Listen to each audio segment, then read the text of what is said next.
always think of points, or those of us who don't really follow the game or into the coaching like you and some of the others are, we always think of someone who can score 20, 25 points or hit from out or something.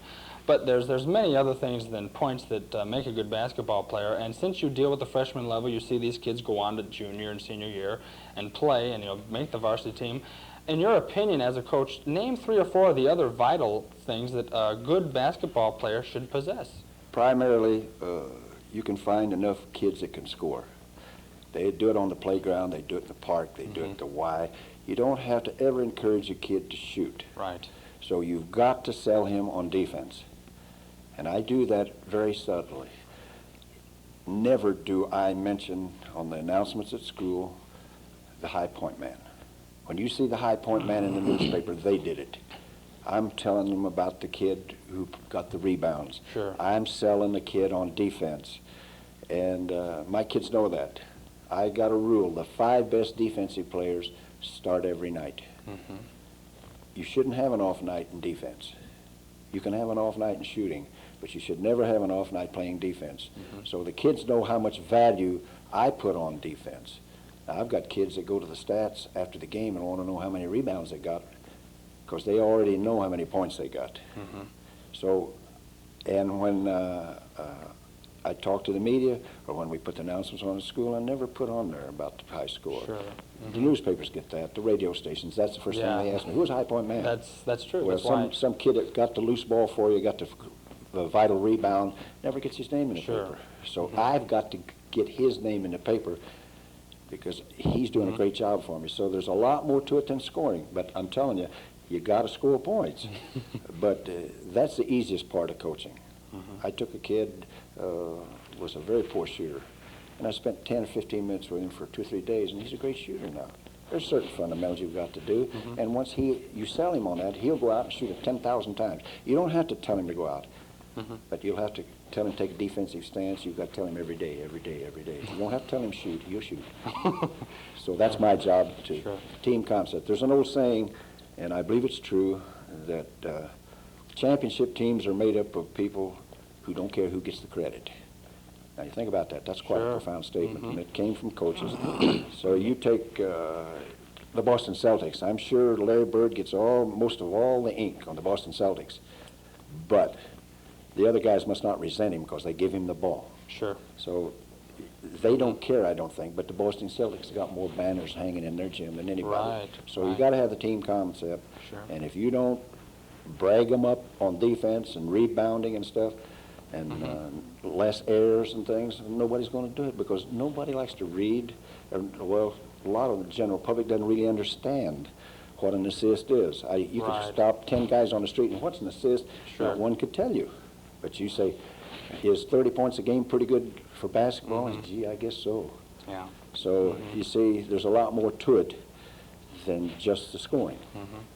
Now, when your season has ended, which right now as we're doing this interview has ended, you do move up to the varsity level and do some assisting with the coaching and so forth. Just precisely, what are your duties in the last few games of the season with the varsity team?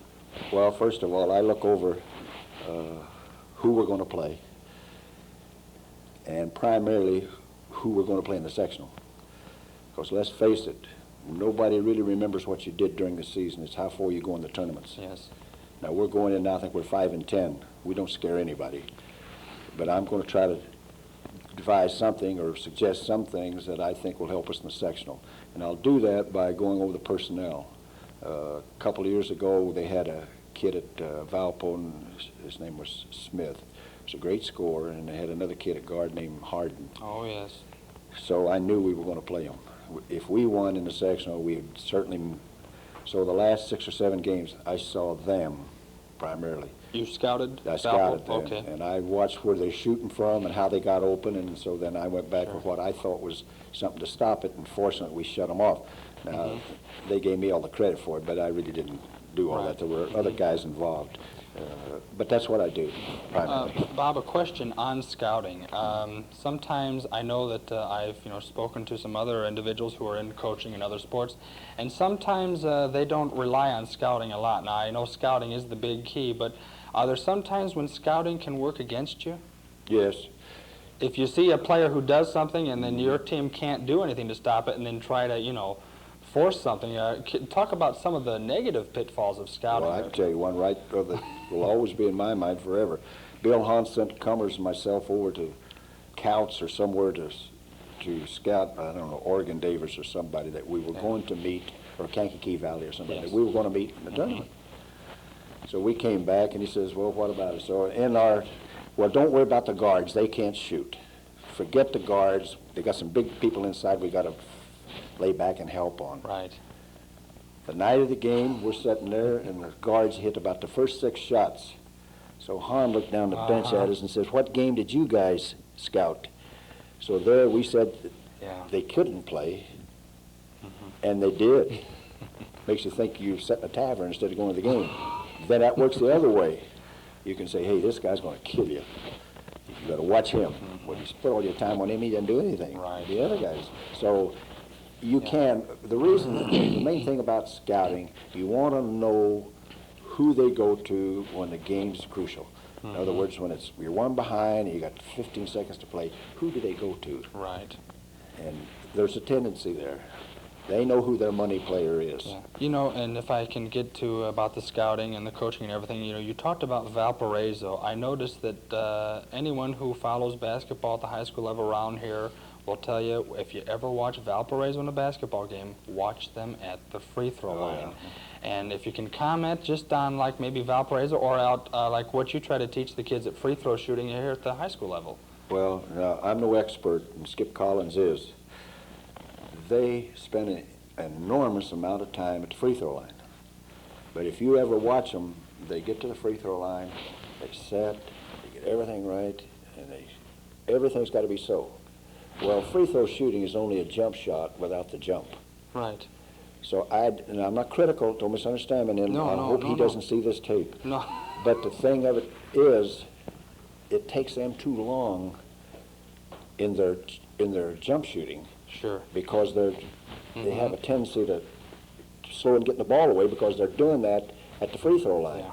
So sometimes you got a time to get your hand in their face. In other words, their deliberateness at the free throw line sometimes is detrimental to them when they're trying to shoot the ball on the fast break or something. Sure. So it has its downside too. Sure. But I tell you one thing, we got a standing rule. Don't put Valparaiso in the bonus the first or third quarters. Fate worse than death, I know. If you get them in there in the second quarter, you can always hope the half gets there. Or if you get them in the fourth quarter, the game. But if you put them in the bonus the first quarter, now they've got the whole first quarter and all the second quarter. Sure. They'll beat your brains out. Again, also on Valpo, and not really trying to dissect the Valparaiso Vikings here, but they also tend to, and I'm not, again, like you say, not pointing out what's bad or good, but they also like to slow it down, and they will go into a stall, and they like low-scoring games. Sure, that's to their advantage because they're not as quick as some of the other schools. And that's good coaching. You do with what you got. Sure. We had Gales and Rogers and Malcolm Reed and Paul Drake and Mike Lemon. Sure. My God, we can get it up and down.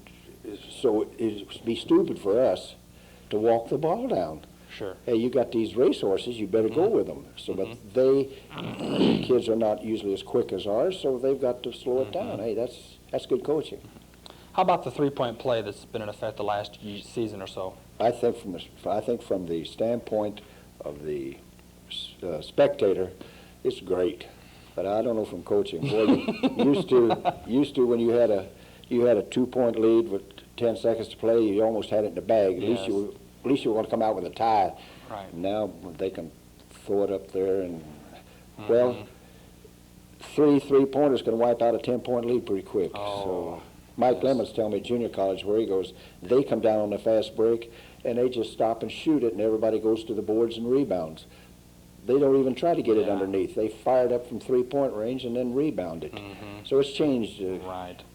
I think the three-point play in high school is a little too close. We got kids that can shoot from that area. Oh, yeah. Was it 19-9? Yeah, but the pros have got it back 2 or 3 feet further. That's a legitimate three. But I think the high school, with kids nowadays strong as they are, that's really not a... That's really not major a big accomplishment. No. Okay.